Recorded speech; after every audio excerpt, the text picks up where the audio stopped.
Yes people, good morning, good afternoon, good evening, जो भी जब लेक्चर देख रहा है उसके हिसाब से कैसे हो सब लोग। होप सो सब अच्छा होगा। मैं भी बता दूं, मैं भी बहुत बढ़िया हूँ। तो आज के इस लेक्चर में हम लोग पढ़ेंगे बेसिक अकाउंटिंग कॉन्सेप्ट्स। तो चलिए शुरू करते हैं।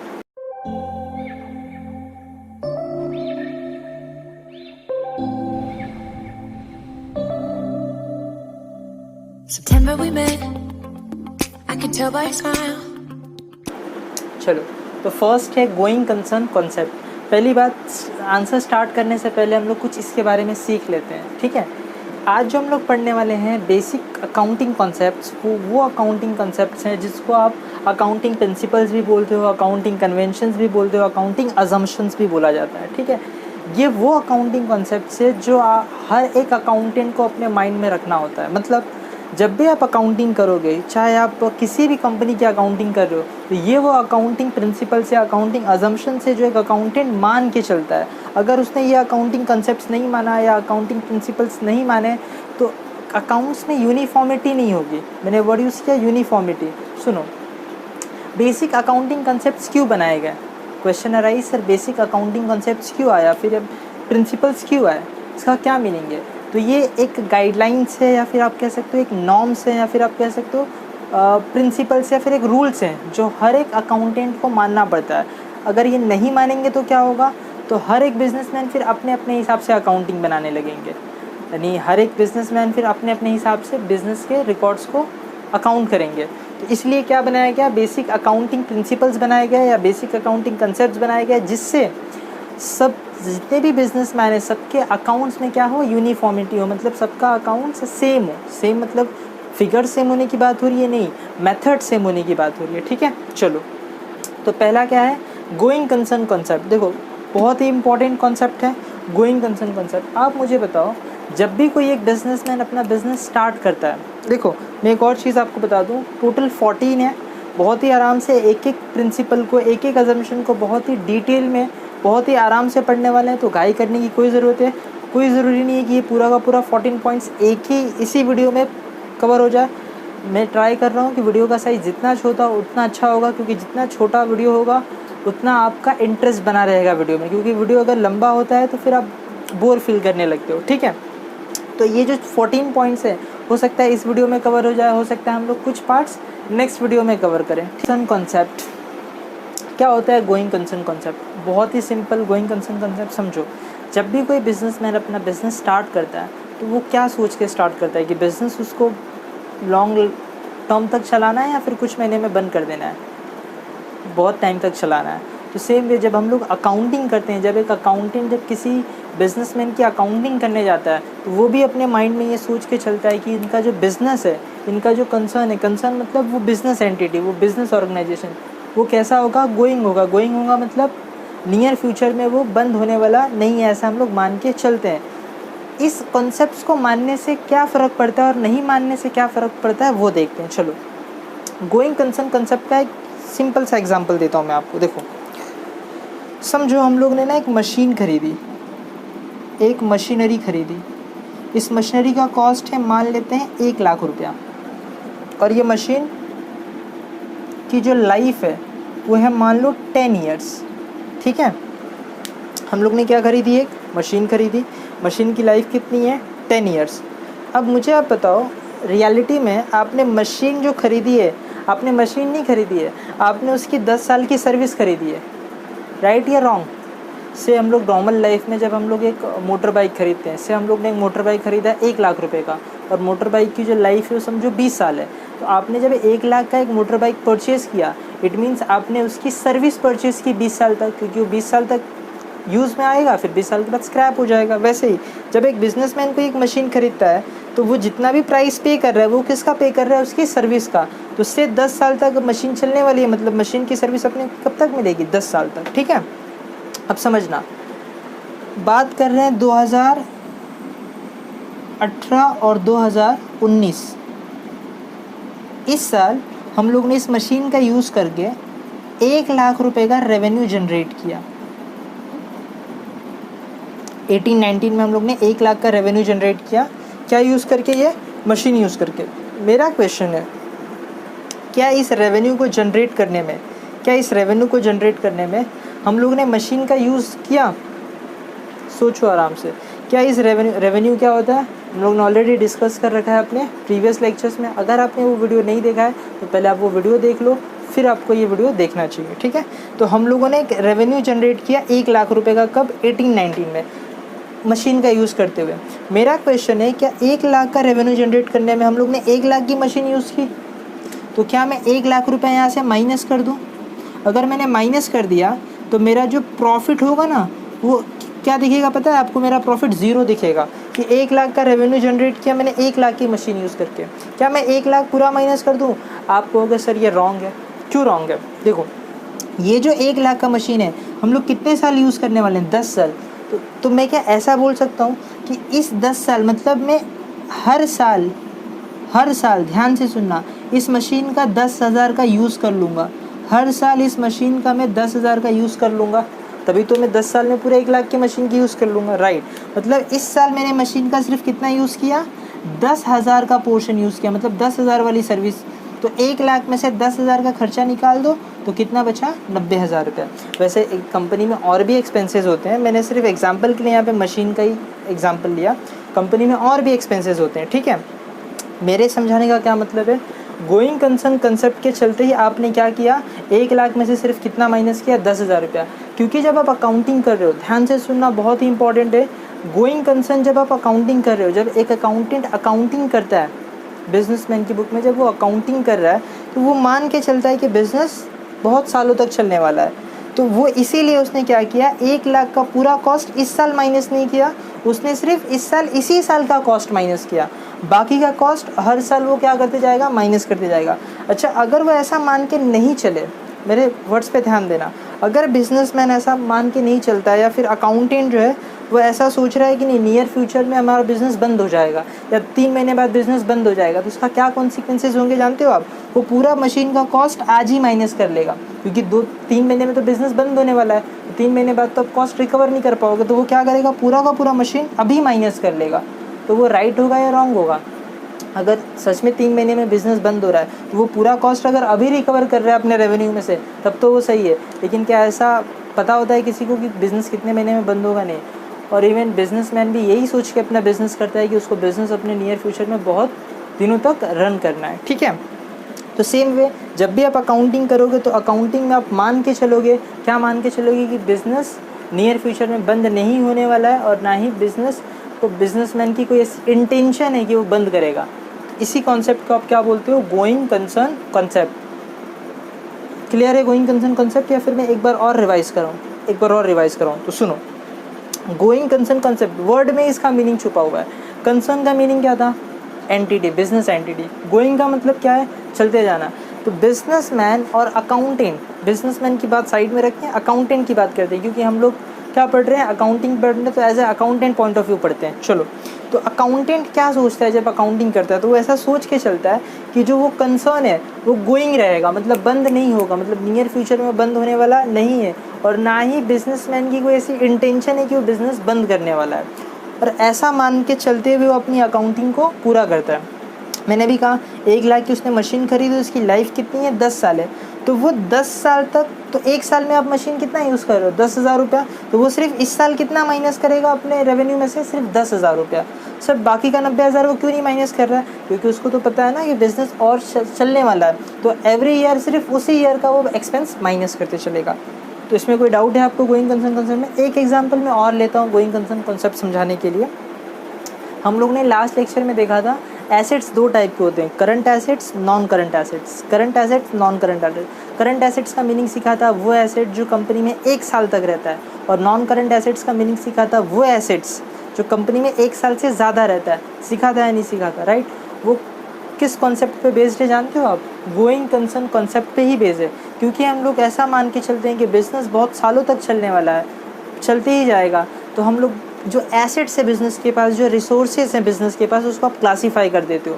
आप कहते हो ये एसेट्स 1 साल तक रहेगा तो इसको करंट कहते हैं, और एक ये एसेट्स 1 साल से ज़्यादा रहेगा तो इसको नॉन करंट कहते हैं। याद आया कुछ लास्ट लेक्चर में हमने पढ़ा था? अगर आपने लास्ट लेक्चर वाला वीडियो नहीं देखा है तो आप प्लीज़ पहले देख लो, आपको और इजी हो जाएगा समझना, ठीक है।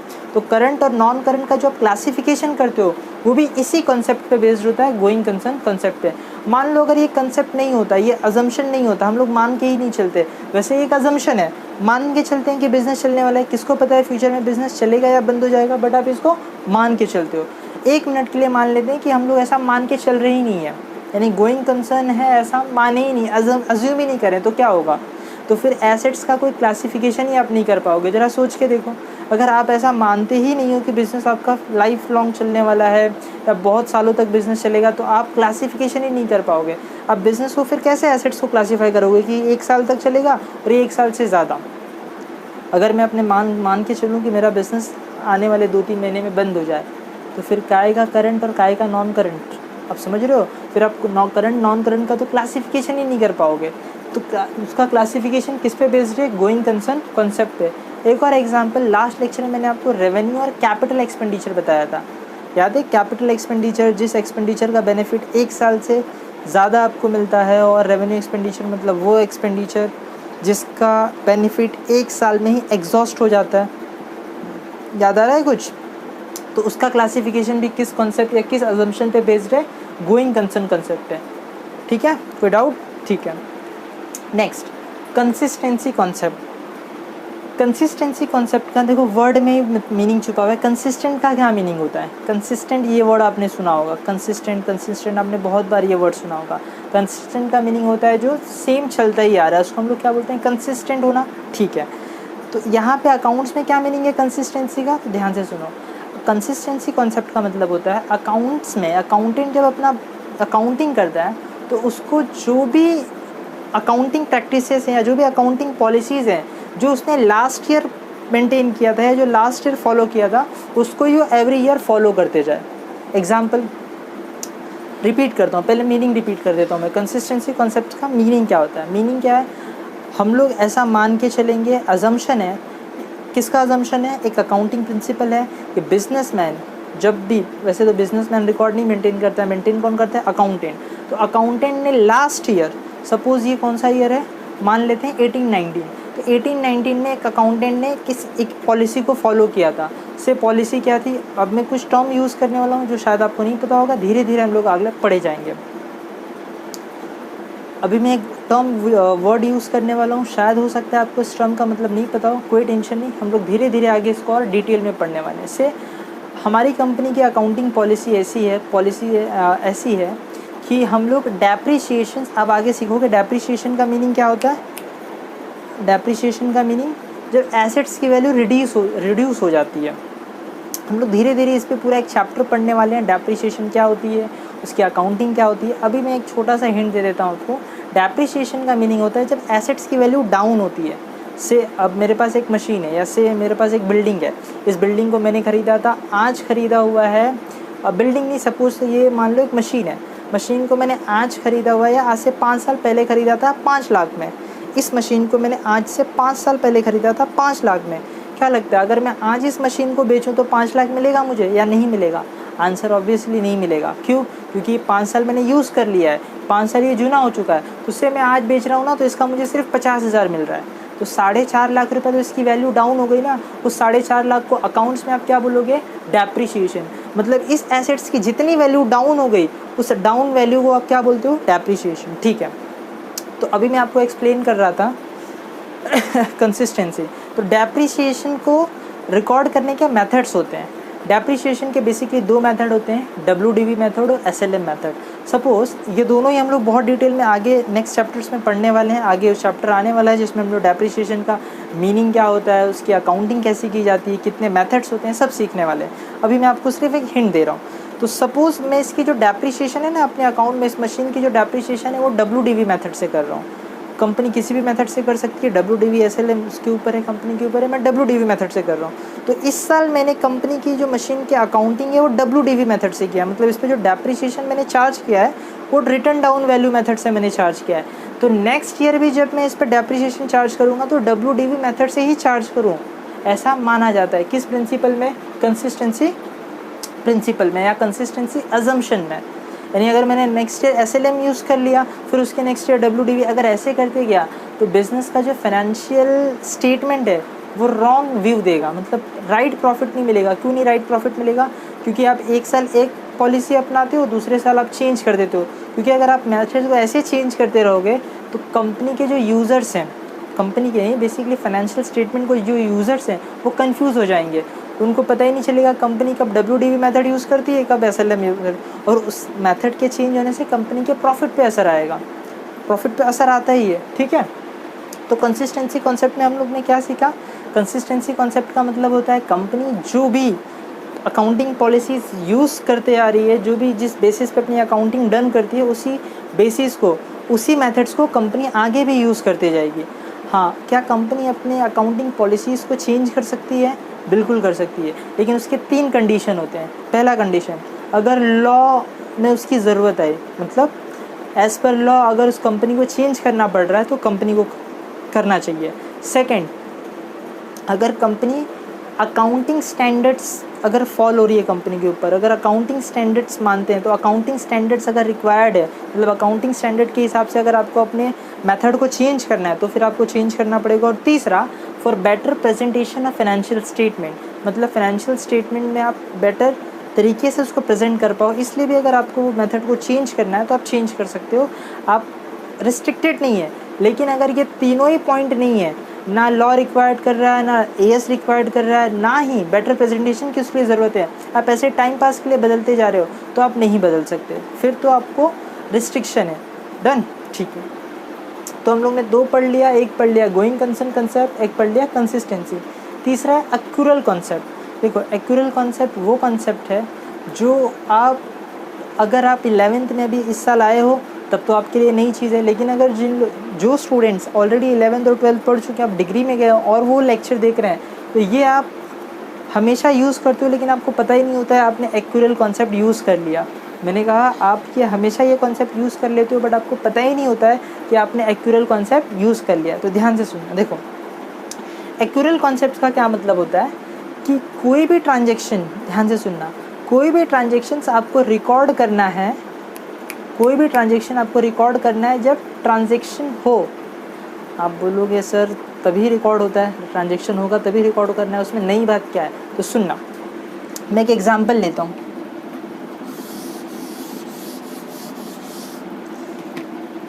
एग्जांपल है मैंने सेल्स किया ₹2 लाख। कब सेल किया?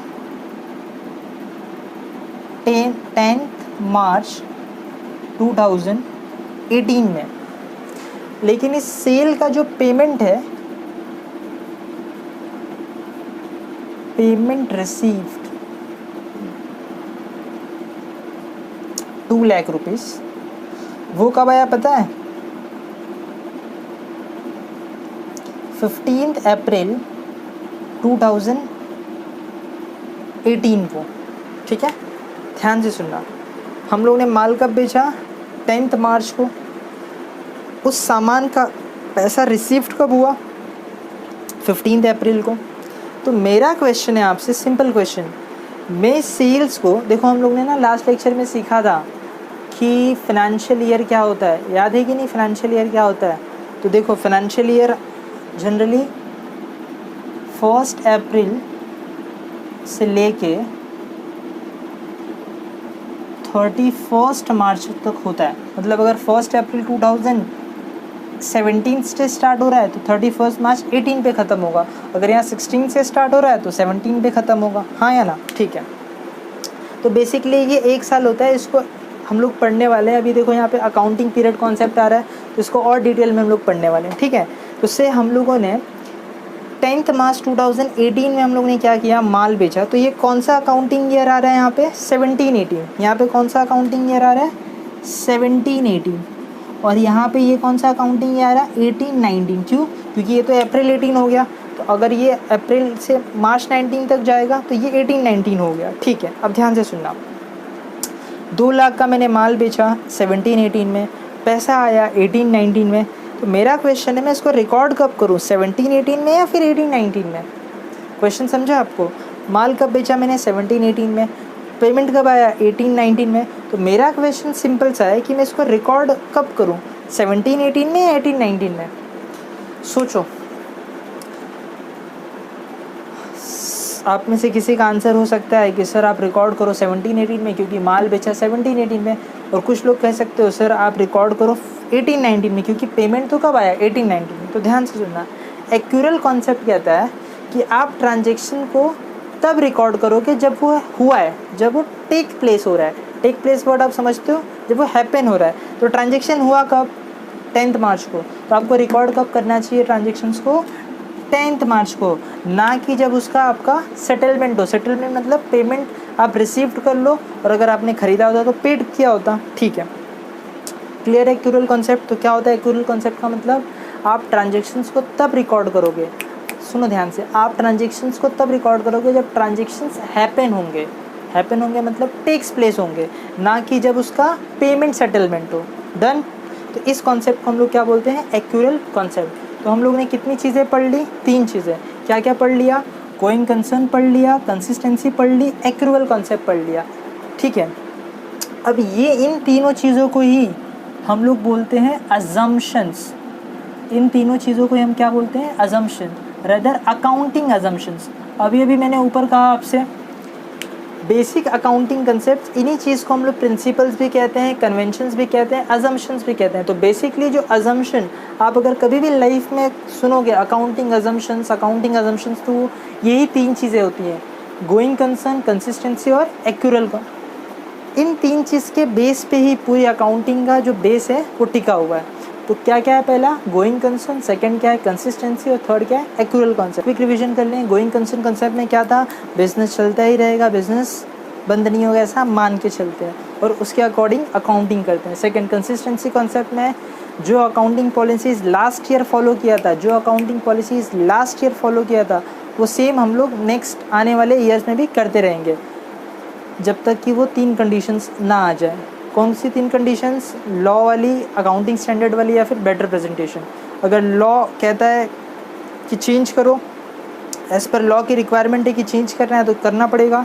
एएस कहता है, एएस मतलब अकाउंटिंग स्टैंडर्ड अगर कहता है कि नहीं चेंज करना पड़ेगा तो भी करना पड़ेगा आपको। और तीसरा, अगर बेटर प्रेजेंटेशन के लिए ज़रूरत है, अगर ये तीनों ही ज़रूरत नहीं है तो आपको फिर कंसिस्टेंसी रखना है। और तीसरा, एक्यूरल कॉन्सेप्ट। क्या मीनिंग है एक्यूरल कॉन्सेप्ट का? अगर ट्रांजेक्शन्स ध्यान से सुनना, हैपन हो गए तो आप उसको रिकॉर्ड करो, उसके पेमेंट सेटलमेंट की वेट मत करो। डन?